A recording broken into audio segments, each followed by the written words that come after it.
Welcome to the Zone System for digital photography. This video is intended to help you gain complete control over photographic exposure. No more guesswork. In addition to getting great exposures, by studying the concepts of the zone system, you'll gain a much better understanding of when and how to take great pictures. The roots of the zone system lie in early black and white photography. Indeed, the enduring beauty of these images is really a testament to the skill and hard work of the pioneering photographers. These folks had it rough, lugging about heavy cameras and dealing with glass plates and exposing themselves to a variety of nasty chemicals. If that wasn't enough, there were very few standard practices for the beginning photographer. It was basically a trial and error approach to good photography. That all changed though in the 1940s when Ansel Adams and Fred Archer invented the zone system. Now, attributing good exposure to these guys is a bit of an overstatement, but they did take current techniques and knowledge and establish a straightforward system.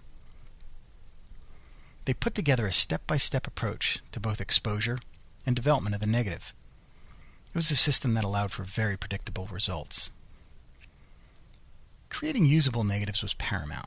Not necessarily an exposure that made your negative look good, but one that would produce the best possible print. And we're still looking for that today. This usable exposure allowed photographers the ability to further tweak their negatives back in the darkroom by altering the development process. This is pretty similar to what we do today with post-processing our files with Photoshop or Lightroom or Elements. If we create a usable file, it is much easier to produce a great image. The foundation of the zone system is the metering of individual tones within the scene.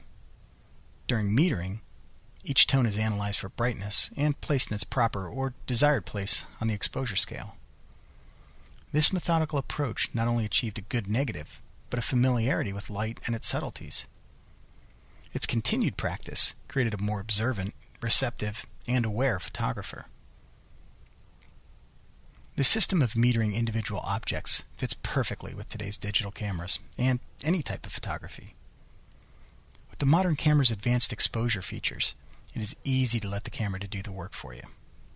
This technology then becomes a double-edged sword. On the one hand, it makes it easier to get good exposures. On the other hand, it permits us to be lazy.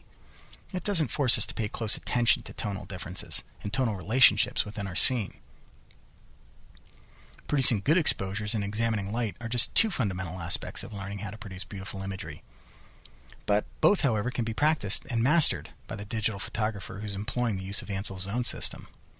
In the following segments, I'll show you how not to only create perfect exposures, but also how the histogram relates to the zone system, how to craft better compositions, and become more intimate with our most important tool, light.